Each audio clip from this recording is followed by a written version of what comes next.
Hi నమస్తే, welcome to KK news. Telangana ప్రజలారా, మరి ఈరోజు ఒక ఇంపార్టెంట్ విషయము. మాజీ ఎంపీపీ కొత్త చక్కెరపాణి గౌడు మరి బోడుప్పల్ మున్సిపల్ నుండి 11th వార్డు కార్పొరేటర్. సో ఇప్పుడు ఈ విషయం ఏంటంటే ఈరోజు మనం చూసుకున్నా, నిన్న చూసుకున్నా, మొన్న చూసుకున్నా, అన్ని పేపర్లు కానీ సోషల్ మీడియా కానీ ఇటు మన కేసీఆర్ కానీ మన ముఖ్యమంత్రి రేవంత్ రెడ్డి కానీ ఈ ఇద్దరి మీద ఒక కౌంటర్ జరిగింది. దానిపైన ఈరోజు మనకు కొత్త చక్కెరపాణి గౌడ్ మన స్టూడియోకి వచ్చి జరిగింది. మరి కొద్ది విషయాలు మరి పార్టీ పరంగా మాట్లాడడానికి మన ముందున్నాడు. అన్న నమస్తే అన్న, రండి. బాగున్నారా? కమలాకర్ గారు బాగున్నారా? బాగున్నా. మీకు మీ కేకే న్యూస్ వీక్షకులందరికీ నమస్కారాలు తెలియజేస్తా ఉన్నాను. థ్యాంక్ యూ అన్న. అయితే ఇప్పుడు ఈ V6 లో వచ్చిన ఒక న్యూస్ చూద్దాం. ఇది మన మాజీ ముఖ్యమంత్రి మాట్లాడిన విషయము.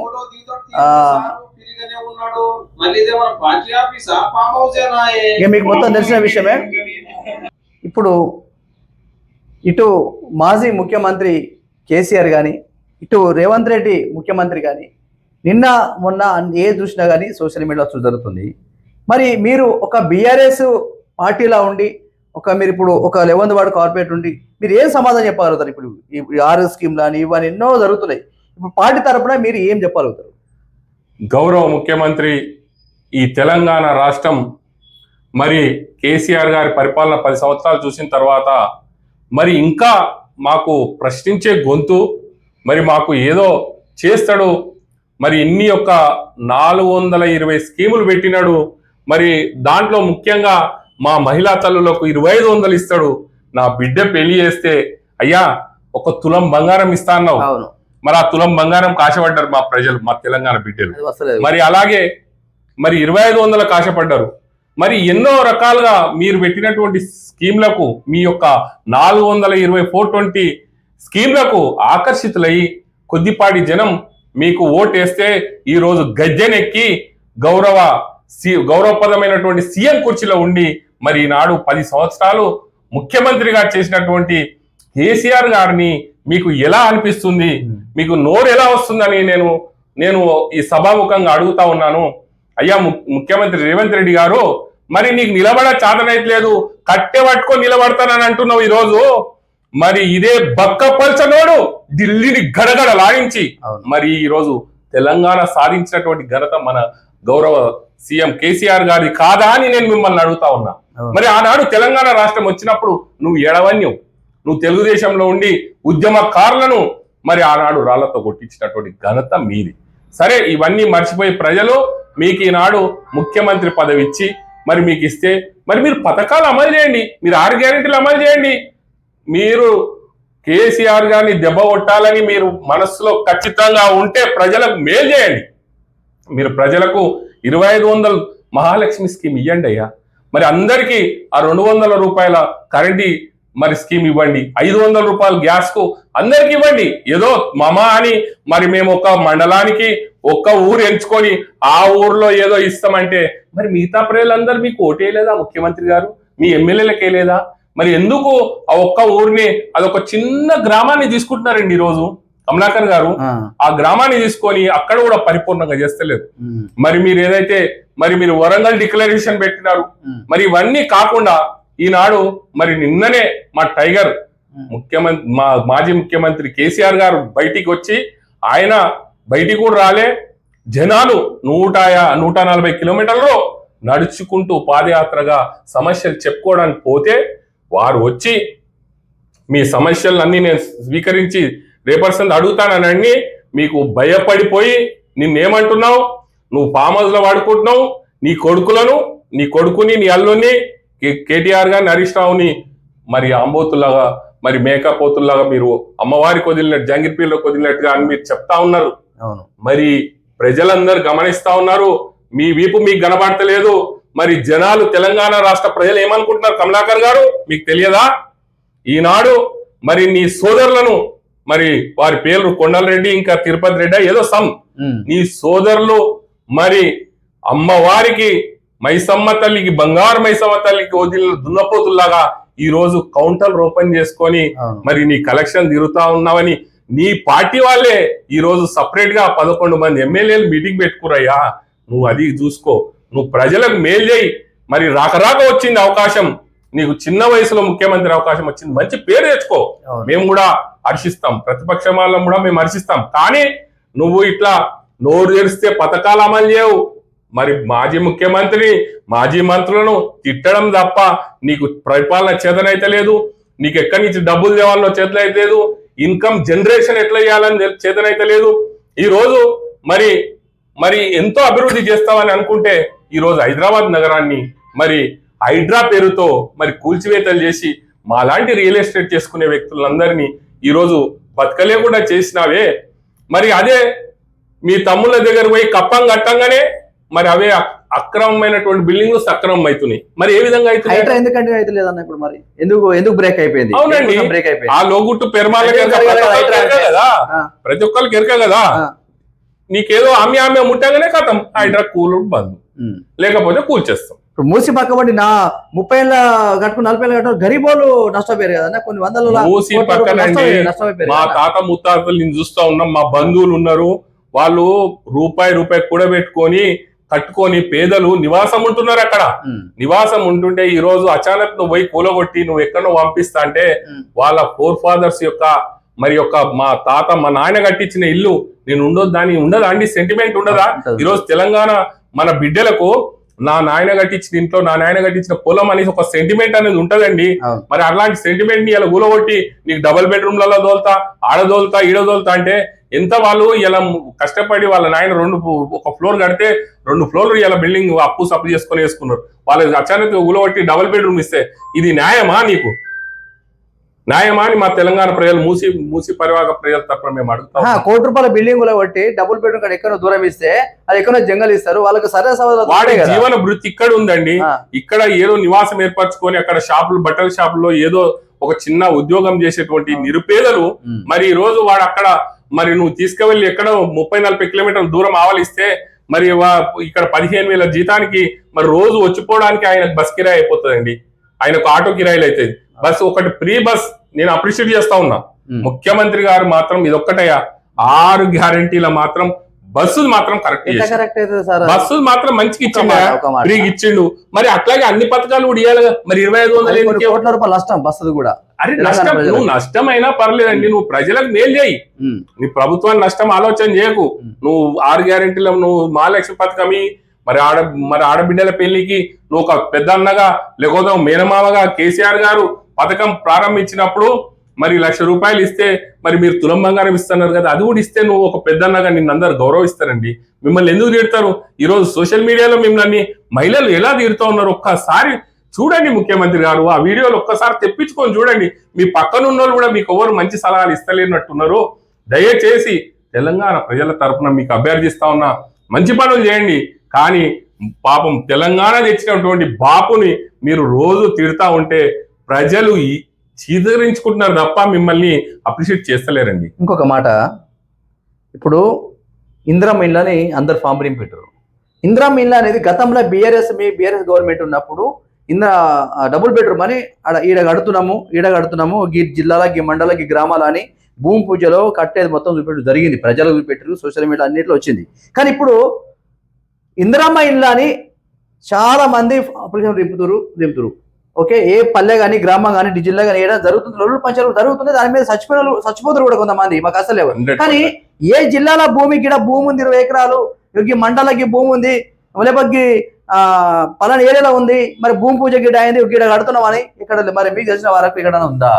అయ్యా కమలాకర్ గారు, నేను నిజం చెప్తా ఉన్నాను. ఈనాడు గౌరవ ముఖ్యమంత్రి గారు కానీ వాళ్ళ మంత్రివర్గ సభ్యులు కానీ రేపు రానున్న స్థానిక సంస్థల ఎన్నికల్లో మన పరువు పోతుంది. ఇంటెలిజెంట్ రిపోర్ట్ ఉన్నది, వాళ్ళకు పరువు పోతుంది. మరి పథకాలు ఏవి మనం అమలు చేస్తే జనాలు ఓటేసే పరిస్థితి లేదు కనుక ఈరోజు మళ్ళీ మనం ఊరూరా గ్రామ సభలు, వార్డు సభలు నిర్వహించి మళ్ళొక్కసారి అప్లికేషన్ తీసుకొని గతంలో మరి పోయిన సంవత్సరం మరి వీళ్ళ ప్రభుత్వం ఏర్పడగానే జనవరి మాసంలో తీసుకున్నటువంటి ప్రజాపాలన దరఖాస్తులను తీసుకొని వాళ్ళ పేర్లు ప్రకటించినట్టుగా మరి ప్రకటించి వీళ్ళు అర్హుల జాబితా మాత్రమే, లబ్ధిదారులు కాదని చెప్పి మరి వాళ్ళను మరి ఎంతమందికి ఇస్తావు, ఏం కథ, అది ఏది లేదు. మరి జనాలకి ఈరోజు వాళ్ళని మభ్యపెట్టి నువ్వు ఇస్తా అంటున్నావు, మరి ఇవ్వకపోతే మాత్రం పెను ప్రమాదం నీకు ముంచి ఉంది. నువ్వు తస్మాత్ జాగ్రత్త. నువ్వు ఏదైతే పేర్లు ప్రకటించినవో మరి ఇందిరమ్మ అర్హుల జాబితా అంటున్నావు, అర్హుల జాబితా ఉన్నప్పుడు అర్హుడు అన్నప్పుడు ఇవ్వాలి కదండి. వాళ్ళ అర్హుల జాబితా అన్నప్పుడు లబ్ధిదారునికి వానికి ఇల్లు ఇవ్వాలి. అంటే మరి ఇల్లు ఇస్తాను, జాగా ఉన్న 5 లక్షలు ఇస్తున్నారు. ఓకే, జాగా ఉన్న వాళ్ళకి 5 లక్షలు ఇస్తున్నాం మేము. ముఖ్యమైన మన కేసీఆర్ గారు 3 లక్షలు ఇచ్చి నువ్వు 5 లక్షలు ఇస్తున్నావు, అప్డేట్ చేస్తాం. కానీ నువ్వు ఇల్లు లేనోనికి ఏడా కట్టిస్తావు? జాగలేదు వానికి, ఒక గజం జాగలేనోడు పేదలు కోకొల్ల లక్షలాది మంది ఉన్నారు. సరే 30 గజాలు 40 గజాలు జాగున్నోళ్ళు ఒక 5% వెళ్తారండి, వాళ్ళకి కట్టిస్తావు. మరి ఇంకా 95% జనాలకు నువ్వు ఇల్లు కట్టియాలి. మరి ఏడ భూమి పూజ చేసినావు? నిజంగా ఎక్కడ స్థలాలు అలాంటి చేసినావు? ఎక్కడన్నా నిజంగా ఒక నిర్మాణం ప్రారంభించిన వాడిని నేను అడుగుతా ఉన్నా మీ మీడియా ద్వారా. మరి ఎక్కడ వాళ్ళు కట్టరు? ఇది అంతా డ్రామా అండి. ఇది తెలంగాణ ప్రజలకు డ్రామా చేసి ఈ రోజు ఓట్లు దండుకోవడం కోసం చూస్తున్నారు. మరి ఓట్లు దండుకున్న తర్వాత మాత్రం ప్రజలారా ఇప్పటికైనా మన తెలంగాణ బిడ్డల మేల్కొందాం. మరి మన కాంగ్రెస్ నాయకులను అడుగుదాం, అయ్యా మరి ఇందిరమ్మ ఇల్లు ఇస్తున్నావు, మా బిడ్డకి 2500 ఇస్తున్నావు, మరి నా బిడ్డ పెళ్ళ మరి తులం బంగారం ఇస్తున్నావు, మనం అడగడం తప్పలేదు. ఎందుకంటే ఎలక్షన్ల అప్పుడు మీరే వచ్చి మా ఇళ్ల పండు వచ్చి చెప్పారు, మన ఇళ్ల పండు వచ్చి చెప్పారు. మరి దానికి ఆకర్షితులయ్యే ఓటు వేసినారు కదా. మరి ఓటు వేసినప్పుడు ఇప్పుడు వాళ్ళు కాంగ్రెస్ నాయకులు రేపు సర్పంచ్ ఎలక్షన్ కానీ ఎంపీటీసీ జెడ్పీటీసీ మున్సిపల్ ఎన్నికల్లో వస్తే కౌన్సిలర్ గా అయినా కార్పొరేటర్ గా అయినా వచ్చినప్పుడు వాళ్ళని ప్రశ్నిస్తారు కదా, జనాలు ప్రశ్నిస్తారు. ఒకవేళ ప్రశ్నించలేని అమాయకులు ఎవడన్నా ఉంటే వాడి కలకల వాళ్ళ గోసం ముడుతుంది. ఆ ప్రశ్నించలేని మనస్సు వాడు ఇంటర్నల్ గా 100 మందికి ప్రచారం చేసి రేపు ఓటు ఏనియాడు, కాంగ్రెస్ ఓటు ఏనియాడు. ఇప్పుడు ఇందిరమ్మ ఇల్లు అనేది ఇప్పుడు సర్పంచ్ ఎలక్షన్ వస్తున్నాయని ఈ స్కీమ్ లో స్టార్ట్ చేశారు కాబట్టి, ఎందుకంటే ఈ ఇందిరమ్మ ఇల్లు పెట్టి ఈ ఎలక్షన్ మొత్తం జరుగుతాయి, ఈ ఓట్లు అయిపోతుంది. దాని తర్వాత ఇప్పుడు ఇంకొక 3.5 అయితే గవర్నమెంట్ దగ్గరకు వస్తుంది. అప్పటి వరకు ఎలక్షన్ అవుతుంది. తెలంగాణ ప్రజలు చాలా తెలివి అయిన అయినారు. ఇంతమోలు ఏదో తెలివి తక్కువ అని అనుకున్నారు కానీ ఈ రోజు చాలా గమనిస్తా ఉన్నారు. ఈ రోజు మీడియాని గమనిస్తా ఉన్నారు. మరి ఈనాడు నువ్వు రైతు బంద్ ఏకపోతివి, ఇప్పుడు వేస్తున్నా నీకు జనవరి 26 తారీఖు స్టార్ట్ చేసి నీకు 31 వరకు వేస్తా అంటున్నావు. ఎందుకంటే ఎలక్షన్ కొరకు నువ్వు వేస్తావు. అది వేస్తావా వేయవా అనేది ఆ భగవంతునికే తెలవాలి. మరి యాదగిరి లక్ష్మీ నరసింహస్వామి అందరిది ఒట్టు తిన్నావు, మరి ఆ ఒట్టు ఆ భగవంతుడికి తెలవాలి, మరి మీకు తెలవాలి. ముఖ్యమంత్రి గారు మరి మీరు ఓటే మీరు ఇస్తున్నారు, ఇయ్యలేరు. మీరు సరే ఇప్పుడైనా ఇస్తామంటారు. అది ఇచ్చిన తర్వాత మరి ఎలక్షన్లు అయిపోయిన తర్వాత మరి ఇస్తారా ఇయ్యరా తెలియదు. మరి ఒకవేళ ఈ ఎలక్షన్ తోపలనే మరి ఇప్పుడు ఎమ్మెల్సీ ఎలక్షన్ కోడ్ వచ్చింది, తర్వాత సర్పంచ్ ఎలక్షన్ కోడ్ వస్తుంది, తర్వాత ఎంపీటీసీ ఎలక్షన్ కోడ్ వస్తుంది, జెడ్పీటీసీ ఎలక్షన్ కోడ్ వస్తుంది, తర్వాత మున్సిపల్ ఎలక్షన్ కోడ్ వస్తాయి. రాష్ట్రంలో ఈ సంవత్సరం మొత్తం ఎలక్షన్ల కోడ్తో గడిచిపోతుంది. ఏమన్నా అంటే నేనేం చేస్తా భయ్, ఎలక్షన్ కోడ్ వచ్చింది, అక్కడ హరీష్ రావు కంప్లైంట్ చేసిండు, కేటీఆర్ కంప్లైంట్ చేసిండు, మాజీ ముఖ్యమంత్రి మరి కేసీఆర్ కంప్లైంట్ చేసిండు. కానీ ఆ పబ్బం గడుపుకోవడం కోసమే చూస్తున్నారు. ఇది నగ్న సత్యం. ప్రజలారా మీరు ఆలోచించండి. రేపు ఈ పథకాలన్నీ ఏవి ఇయ్యడు, మనని మభ్య పెడతారు, మనని ఇట్లాగే మన నట్టేట ముంచనికే ఈ ప్రభుత్వం వచ్చింది తప్ప తెలంగాణ ప్రజలను మరి భారతదేశంలో ఒక అద్భుతమైన రాష్ట్రంగా తీర్చిదిద్దే మన ముఖ్యమంత్రి గౌరవ మాజీ ముఖ్యమంత్రి కేసీఆర్ గారి వద్దనుకొని మరి మనం ఈరోజు మనం పాలిచ్చే బర్రె కాకుండా ఈరోజు మంచి పాలిచ్చే ఆవును మనం వదులుకొని మనం ఈరోజు ఎవరిని ఎన్నుకున్నాం అనేది మనమే మన అంతరాత్మ పరిశీలించుకోవాలి. నా మిత్రులారా మీరందరూ అంతరాత్మతో పరిశీలించుకొని రేపు రానున్న స్థానిక సంస్థ ఎన్నికల్లో మరి ఈ ప్రభుత్వానికి గట్టిగా బుద్ధి చెప్పి మరి మనకు ఎవరైతే పని చేస్తారు, మనకు ఎవరైతే రాష్ట్రాన్ని తెచ్చారు, ఎవరైతే మనం మరి రాష్ట్రాన్ని తెచ్చిన వ్యక్తిని అంతా మనం అవమానించడం అవసరం ఆ కమలాకర్ గారు. ఇప్పుడు ఆయన బక్క ఉంటే అంటే లావుగా ఫైటర్ బాధీరు ఉండాలనా, బాడీ గార్డ్ ఉండాలనా? తెలంగాణ దేవాలంటే ప్రజలకు సంక్షేమ పథకాలు చేయాలంటే బాడీ గార్డ్ ఏమని? ఇప్పుడు నువ్వు కూడా బక్కపరిచేది ఉన్నావు కదా సార్, ఇప్పుడు మీరు కూడా బక్క. ఈ రోజు ప్రతి విషయము ప్రజలకు అర్థమైపోతుంది. ఇది ఏమైనా కానీ వీళ్ళు ఎన్ని మీటింగ్లు పెట్టినా, ఇటు కేటీఆర్ ఎన్ని మీటింగ్ పెట్టినా, ఇటు హరీష్ రావు మీటింగ్ పెట్టినా, లేకపోతే ఇప్పుడు మన కాంగ్రెస్ గవర్నమెంట్ ముఖ్యమంత్రి రేవంత్ రెడ్డి గారు మీటింగ్లు పెట్టినా, ఎవరు పెట్టినా ప్రజలకు అర్థమైపోతుంది ఏందనేది, ఏ నిజం ఏది అబద్ధం అనేది కూడా ప్రజలకు అర్థమైపోతుంది. బాస్ బయటికి వచ్చిండు అనుకో, జనము సార్ బయటికి వచ్చి ఒక ప్రెస్ మీట్ పెడితే కొన్ని కోట్ల మంది వ్యూవర్స్, ఇవాళ బాస్ బయటికి వచ్చి జనాలకు ఒక వాయిస్ ఇస్తే నిజంగా కూడా ఈరోజు తెలంగాణ దేవుడు అంటే కేసీఆర్ అని మొక్కుతున్నారు బ్రదర్. ఇప్పుడు ఆ పేరు తెచ్చుకోవాలంటే ఆయన 10 సంవత్సరాలు పట్టింది, 14 సంవత్సరాలు ఉద్యమం చేసిండు. మరి తెలంగాణ తెచ్చుకున్న తర్వాత మరి ఆగమాగం అయితే అని ఆంధ్ర పరిపాలకులు చాలా మంది మన ముందల అవాక్కులు చెవాక్కులు వెళ్ళి కరెంట్ ఉండదు అన్నారు, అది ఉండదు అని ఇవన్నీ చేసి నిరూపించినటువంటి ఘనత మన కేసీఆర్ గారిదండి. మరి ఇంతకంటే నేను ఎక్కువ చేస్తాను వచ్చినాం. మరి ఉన్న దాన్ని ఒడగొడుతున్నావు తప్ప ఉన్న రైతు బంధువాయే, ఉన్న కరెంటు సరిగా రాకపోయే, ఉన్న పింఛను సరిగా రాకపోయే, మరి దిగిపోయిన ప్రభుత్వ ఉద్యోగులకు వాళ్ళకు వాళ్ళకు వచ్చేటువంటి పింఛన్లు కానీ వాళ్ళకు వచ్చేటువంటి ప్రభుత్వ ఉద్యోగులు వాళ్ళ బిడ్డ పెళ్లికి వాళ్ళ కొడుకు పెళ్లికో లేకపోతే దేనికన్నా ముసలోళ్ళకు వాళ్ళ పింఛన్ వాళ్ళకు సరైన ఇవ్వకపోతేవి. మరి నువ్వు ఇయ్యాలంటే బుర్ర పెట్టి ఆలోచన చేసి, మనము ఎంతసేపు ప్రతిపక్షాన్ని టార్గెట్ చేసి వీళ్ళని విమర్శిస్తే కాదు, నువ్వు బుర్ర పెట్టి ఆలోచించి రాష్ట్రానికి ఆదాయ వనరులు సమకూర్చి మరి ప్రభుత్వం ప్రజలకు మేలు చేసే విధంగా ఉంటే హర్షిస్తారు తప్ప మీరు ఇలాంటి రోజు పొద్దుగాలు లేవగానే బూత్ పురాణం ప్రశ్నించే గొంతు అంటే ఈ బూతులు తిట్టుడేనా అండి ప్రశ్నించే గొంతు అంటే? ప్రశ్నించే గొంతు అని నమ్మి ప్రజలు ఓటేసారు. మరి ఈనాడు నువ్వు ప్రశ్నిస్తలేవు, నిన్ను అధికారం కుర్చీ మీద కూర్చున్నాను ఓడని ప్రశ్నిస్తాడు. నువ్వు ప్రతిపక్షపులను ప్రశ్నించుడు ఏంటండి? నువ్వు ఆయన ముఖ్యమంత్రి ప్రతిపక్ష నాయకుడు, నువ్వు అసెంబ్లీకి వస్తలేను. మరి అసెంబ్లీకి రాకపోతే నీకే నిమ్మలం కదా. మరి నువ్వు ఇప్పుడు అసెంబ్లీ కాదండి ప్రజలకు జవాబుదారితనము. అసెంబ్లీలో మీరు శాసనాలు చేయొచ్చు తప్ప ప్రజలకు అర్థం కాదా? నీ అసెంబ్లీ లైవ్ చూస్తలేమా మేము? జనాలు అలా చూస్తలేరా? నీకు ప్రజలకు ఎవరు ఏం చేస్తారో అంతా చూస్తూనే ఉన్నారు. మీకు సమయం 14 నెలలు ఇచ్చినామండి. మరి 14 నెలల తర్వాత ఇప్పుడు వస్తున్నాం, ఇప్పుడు అడుగుతాం. మీరు దానికి కరెక్ట్ గా మీరు ఇస్తున్నారు అసెంబ్లీలు ఇచ్చుడు ఎందుకు?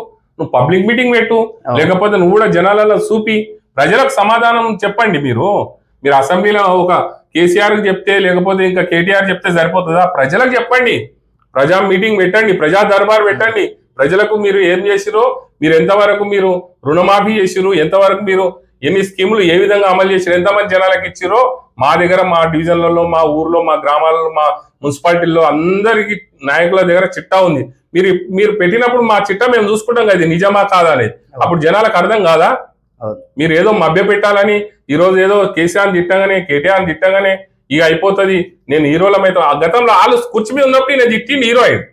మరి ఇప్పుడు హీరో అయ్యి కుర్చీ తీసుకున్న తర్వాత కూడా తిడితే జనం నంబర్ పోయి ఇది పరిస్థితి. ఈ రోజు తెలంగాణ ప్రజలారా, కొత్త చక్కెరపని గౌడు మన కేకే న్యూస్ స్టూడియోకి వచ్చి ఈరోజు అనేక విషయాలు ప్రజలకు అర్థమయ్యేటట్టు, మరి గవర్నమెంట్ లో ఏమైతుంది, గత బీఆర్ఎస్ గవర్నమెంట్ ఏం జరిగింది, ఇప్పుడున్న కాంగ్రెస్ గవర్నమెంట్ రేవంత్ రెడ్డి ఆధ్వర్యంలో జరిగే మీటింగ్లు కానీ వాళ్ళు చెప్పిన ఏవైతే స్కీములు చెప్పి దానిపైన కొత్త చక్కెరపని గౌడు మనకు శూన్యంగా ఎప్పుడు జరిగింది కేకే న్యూస్ స్టూడియో ద్వారా.